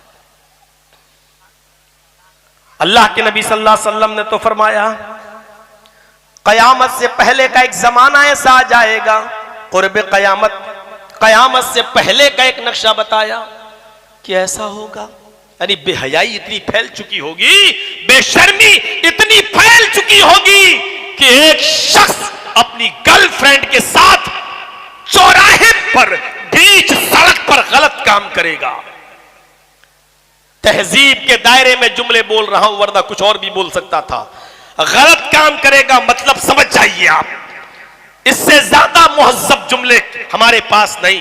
एक आदमी, एक लड़का अपनी गर्लफ्रेंड के साथ सड़क पर, रोड पर सरेआम गलत काम करेगा, उस जमाने का सबसे शरीफ इंसान वो होगा, उस जमाने का सबसे ज्यादा शरीफ इंसान और नेक इंसान वो होगा, मुत्तकी वो होगा जो अपने घर से निकलेगा, इन लड़के और लड़की को सड़क पर, चौराहे पर गलत काम करते हुए देखेगा, वो इनके पास जाएगा और जाकर कहेगा बेटा तुम ये काम जो कर रहे हो वो यहां मत करो, ये सड़क है, यहां से मेरी मां बहन बेटियां गुजरती हैं, यहां ये काम न करो, ऐसा करो, मैं तुम्हें मना नहीं कर रहा हूं, मैं तुम्हें रोक नहीं रहा हूं, ये काम तुम्हें करना है तो ये मेरा घर बना है, इस घर के पीछे, दीवार के पीछे चले जाओ, वहां कोई आता जाता नहीं है, इस मेरे घर की दीवार के पीछे ये गलत काम कर लो, या ये मेरा खेत है, इस खेत में चले जाओ, झाड़ियां बड़ी बड़ी हैं, उन झाड़ियों में छिपकर ये काम कर लो, बेटा ये गुजरने की जगह है, यहां मेरी मां बहन बेटियां गुजरती हैं। जो मना नहीं कर पाएगा, बुरे काम को करने के लिए कहेगा, लेकिन ये कहेगा यहां मत करो, ये जाकर इस खेत में कर लो या इस दीवार के पीछे कर लो, ये उस जमाने का सबसे शरीफ इंसान होगा। सोचिए आप, अभी कितनी बेशर्मी फैलना बाकी है। इतना तो हो ही चुका है कि हाथ में हाथ डाल के घूम रही हैं, और किसी पार्क में चले जाओ तो गले में हाथ डालकर, और क्या बोलूं मैं आपको, गाल से गाल और होंठ से होंठ, और तो ये तो आम सी बात हो चुकी है, ये तो कोई छिपी हुई चीज नहीं रह गई है। मेरे प्यारे साथियों, इतना तो वेस्टर्न कल्चर ने अपने पैर जमा लिए हैं, अब बाकी क्या रह गया है? क्या हमारी बेटियां कॉलेजेस और यूनिवर्सिटीज में नहीं पढ़ती? क्या ऐसी जगह नहीं पढ़ती जहां लड़के और लड़कियां दोनों साथ में हो? क्या कॉलेज की कैंटीन में लड़के और लड़कियां बैठकर एक साथ चाय नहीं पीती? अब क्या रह गया है? हालत क्या है? मेरे प्यारे साथियों, जरा गौर करो। हम अंदाजा तो लगाएं हमारे मुआशरे और समाज के अंदर क्या हो रहा है। हजरत बुखारी की रिवायत, हजरत मैमून की वो रिवायत उठाओ, कहते हैं कि मैं बहुत बाद में इस्लाम लाया, मैंने अल्लाह के नबी सल्लल्लाहु अलैहि वसल्लम पर जब आयत रजम नाजिल हुई, जब पत्थरों से मारने वाली आयत नाजिल हुई पत्थरों से, यानी जिनाकार मर्द और जिनाकार औरत को, जानी मर्द और जानिया औरत को पत्थरों से मार मार के मार डालो। अगर कोई शादीशुदा है लड़का और लड़की और फिर भी जिना किया हुआ है दोनों ने, तो दोनों को पत्थरों से मार डालो। हजरत मैमून कहते हैं कि मैं अल्लाह के नबी के पास बैठा था, अल्लाह के नबी फरमाते हैं कि लोगों, आज एक आयत नाजिल हुई है कि शादीशुदा जिनाकार मर्द और जिनाकार औरत को पत्थरों से मार मार के खत्म कर दो। हजरत मैमून कहते हैं कि मैंने जब ये सुना तो मैंने कहा, अल्लाह के रसूल, आज से 20-25 साल पहले ये मंजर मैंने अपनी आंखों से देखा है। कहा क्या? कहा मैंने एक मंजर देखा है कि एक बंदर और एक बंदरिया लेटे हुए थे अपने पास, अचानक एक दूसरा बंदर आया तो कनखी मारी उस बंदर ने। ये बंदरिया उसकी थी जिसके साथ वो लेटी हुई थी। एक दूसरा बंदर आया, हंसिए नहीं, ये मुआशरे में बुराई फैली हुई है। एक दूसरा बंदर आया और उसने कनखी मारी आंख से, मतलब बंदरिया से कहा।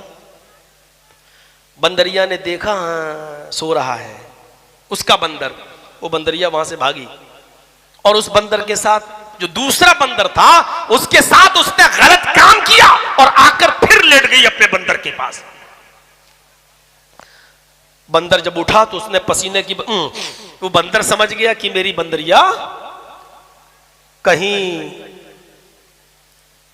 हथौड़ा मार के आ गई है, कहीं काम लगा के चली आई है। वो बंदर चीखा, उस बंदर की आवाज सुनकर बहुत से बंदर आ गए और वो बंदर अपनी भाषा में ख ख ख कर करके उस सारे बंदरों से इशारा करने लगा। ये सबने सूंघी उसकी बदबू, तो उस बंदरिया ने एतराफ किया। अब उस बंदर को पकड़ के लाया गया जिसने उसके साथ गलत काम किया। अमर इब्ने मैमून कहते हैं कि मैंने जब इस मंजर को देखा कि वो बंदर पकड़ के लाया गया तो सारे बंदर पत्थर इकट्ठा किए और उन बंदरों ने उस बंदर को जिसने उसके साथ जिना किया था, सारे बंदरों ने मिलकर उस पत्थर से उस बंदर को मारा जिसने उसकी बंदरिया के साथ गलत काम किया, और बंदरिया को भी मारा। बंदर और बंदरिया दोनों को मार डाला, दोनों को पत्थरों से मार मार के खत्म कर दिया।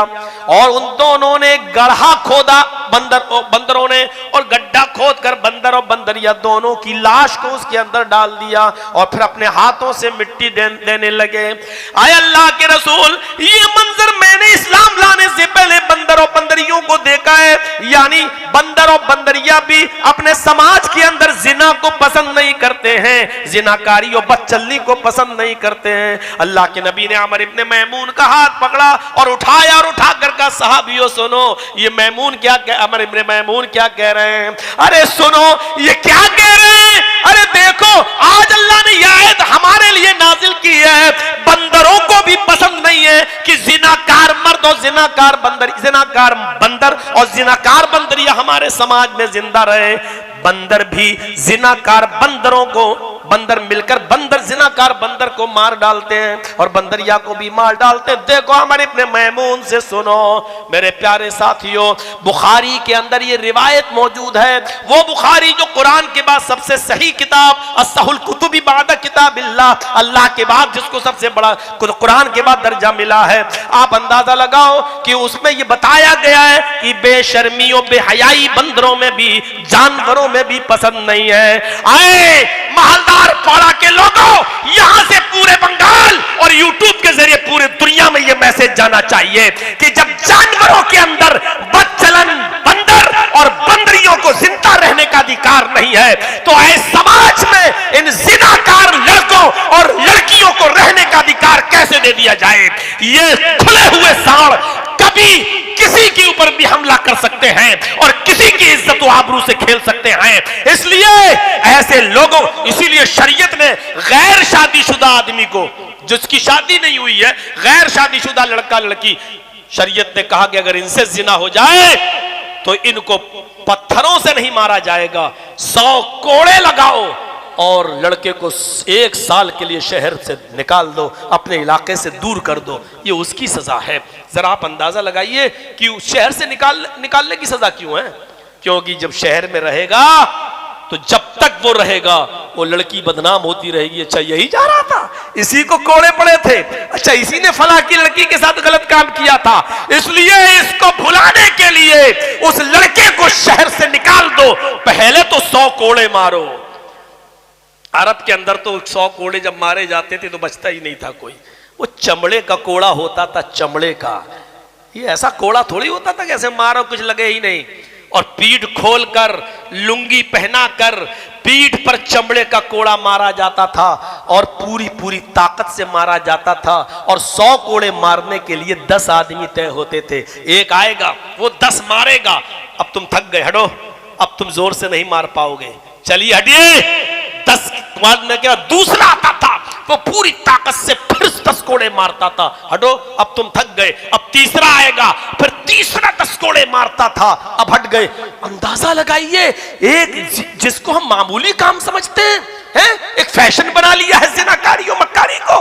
गौर करो, 100 कोड़े, वो भी 10 आदमी मिलकर 10-10 मारेंगे, तब जाकर पूरी ताकत के साथ। और चमड़े का कोड़ा, सोचिए लहूलुहान जिस्म, पूरी की पूरी पीठ से खून बह रहा है, कितनी जगह टाके लगाओगे, कितनी जगह सर्जरी करोगे, कितनी जगह मरहम पट्टी बांधोगे। इसलिए बहुत से लोग तो 100 कोड़े लगने से पहले ही मर जाते हैं, और बहुत से लोग अगर बच गए तो मेरे भाइयों फिर जिंदगी भर कमर उनकी ऐसी नहीं रहती थी कि बिस्तर से उठ सकें और चल सकें और चलने के लायक हो जाएं। आप किसी की बहन बेटी पर इस तरीके से आसानी के साथ आप हाथ धोएंगे, नहीं चलेगा शरीयत के अंदर बहुत। और यही हाल लड़कियों का भी है। मेरे भाइयों, आज के समाज के अंदर जो आज़ादी दे रखी है मोबाइलों की, इसने माहौल को इतना खराब कर दिया है, इतना खराब कर दिया है कि आज ये सारी चीजें हमें मामूली नजर आती हैं। एक लड़का लड़की से बात करते हुए चले जा रहा है, ये मामूली आज बात समझ रखी है। जलसों में मैंने सुना है, बंगाल के जलसों में, साहब हमसे कह रहा है लड़का, मौलाना साहब चाय पीजिए मैं आ रहा हूं। कहां जा रहे हैं? साहब साली को लेने जा रहा हूं, बार बार फोन कर रही है, वो भी जलसा सुनने आएगी। अब तू कौन होता है साली को लाने वाला? बेगैरत, किसने मुंह से कह रहा है कि मैं साली को लेने जा रहा हूं? एक बहनोई होता कौन है अपनी साली को अपनी मोटरसाइकिल पर लेकर अकेले बैठकर लाने वाला, वो भी दीनी जलसों के अंदर? होता कौन है उसको स्कूल में छोड़ने वाला? ये तेरे बाप की शरीयत नहीं है। मौलवी जर्जीस बोलेगा, सुनना पड़ेगा तुम्हें, नहीं तुम्हारे बाप को भी सुनना पड़ेगा, क्योंकि ये शरीयत फातिमा के बाप की है, तुम्हारे बाप की नहीं है। कोई भी बहनोई अपनी साली को अपनी मोटरसाइकिल पर अगर बिठालकर जलसे में लाता है, ये हराम काम है। स्कूल छोड़ने जाता है, हराम काम है। अगर उसकी बीवी भी इजाजत देती है, तब भी बीवी की इजाजत के बावजूद कोई हराम काम हलाल नहीं हो जाएगा। अपनी बीवी की मौजूदगी में साली के साथ खाना नहीं खा सकते हो, तो बीवी की गैर मौजूदगी में स्कूल छोड़ने जाओगे? बीवी की गैर मौजूदगी में कलियाचक घुमाओगे? बीवी की गैर मौजूदगी में मालदा ले जाओगे? बीवी की गैर मौजूदगी में लखनऊ और आगरा ताजमहल घुमाने जाओगे? जब बीवी की मौजूदगी में अपनी साली के साथ खाना नहीं खा सकते हो, तो बीवी की गैर मौजूदगी में जाओगे? और कोई देवर भी अपनी भाभी को नहीं ला सकता। होते कौन हो तुम? भाभी है, भाभी है तो भाई की बीवी है, भाई लेके जा। तुम कौन होते हो अपनी भाभी को अपनी मोटरसाइकिल पे बिठाने वाले? तुम कौन होते हो उसको मायके से लेके आने वाले? तुम कौन होते हो उसको मायके छोड़ने वाले? सब भाई ने इजाजत दे दी थी, भाई ने कहा था भाभी को छोड़ दो। तो ये भाई के बाप का दीन नहीं है, ये फातिमा के बाप का दीन है। मेरे प्यारे साथियों, नोट करिएगा ये तमाम मसाइल, ये सुलगते हुए मसले हैं मुआशरे में। इन तमाम चीजों पर गौर होना चाहिए। समाज, आज मैंने जुमे के खुतबे में कहा था ना शादी के बारे में, ये समाज की जिम्मेदारी है। वान के हुलायामा मिनकुम, तुम में से जो गैर शादीशुदा है उनका निकाह करा दो, चाहे वो लड़के हो या लड़कियां। ये समाज की जिम्मेदारी है। मैंने जुमे में कहा था, फिर दोहरा दूं, क्योंकि जुमे के खुतबे में बहुत से लोग नहीं गए होंगे। मेरे भाइयों, समाज की जिम्मेदारी है। तकवे का मयार यह है कि जैसे ही लड़का और लड़की बालिग हो, उनका निकाह करा दिया जाए। 25-25, 30-30 साल तक बिठाए हुए हैं। इन लोगों से समाज के लोगों को डरना चाहिए। ये लोग समाज के लिए नासूर हैं, क्योंकि ये गैर शादीशुदा जिनकी उम्र 30 साल की हो रही है, कभी भी किसी की इज्जत व आबरू को छलनी छलनी कर सकते हैं। मैंने जुमे के खुतबे में खुलकर कहा था, खुले हुए सांड हैं, खुले हुए सांड। मैं फिर इस जुमले को दोहरा रहा हूं, रब्बे काबा की कसम माफी नहीं मांगूंगा, क्योंकि मैंने जो जुमला बोला है वो बिल्कुल सटीक जुमला बोला है। खुले हुए सांडों से अपनी गायों को बचा कर रखिए। और लड़कियां भी अगर गैर शादीशुदा हैं, ज्यादा उम्र की हो चुकी हैं, 20-25, 30-30 साल की बैठी हैं, उनकी भी शादी करा दो, क्योंकि लड़कियां ही आगे बढ़ती हैं गलत काम करने में। जब तक लड़की ना चाहे गलत काम हो ही नहीं सकता।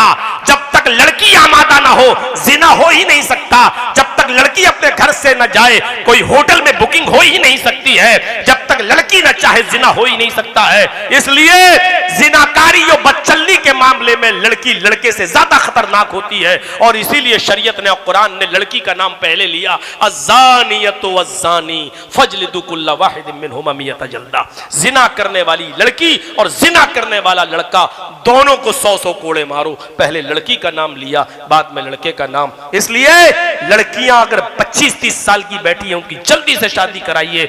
ये समाज की जिम्मेदारी है, ये पूरे मुआशरे की जिम्मेदारी है।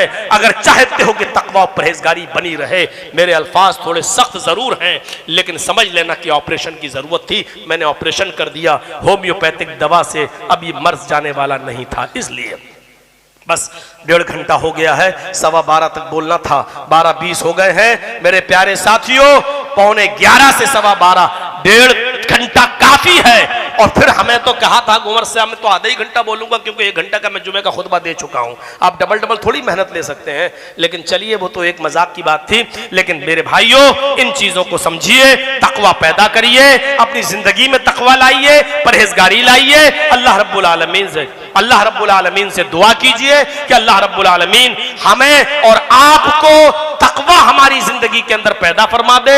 अल्लाह रब्बुल आलमीन से दुआ कीजिए कि हमारे मुआशरे की इस्लाह फरमाए।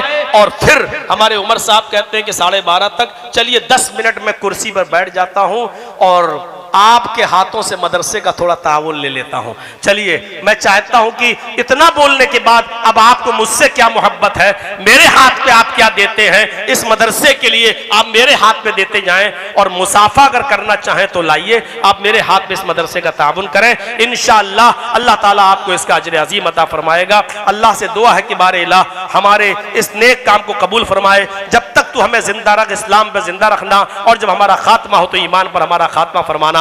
वमा अलैना इल्लल बलागुल मुबीन व आखिरु दावाना अल्हम्दुलिल्लाहि रब्बिल आलमीन। कम से कम हमें देख के लाइए, 10-10 रुपए नहीं भाई, हमें देख के लाइए थोड़ा सा। मैं ये नहीं कह रहा हूं कि 10 ना दीजिए, लेकिन थोड़ा पहला ही 10 आ जाए तो फिर थोड़ा सा ना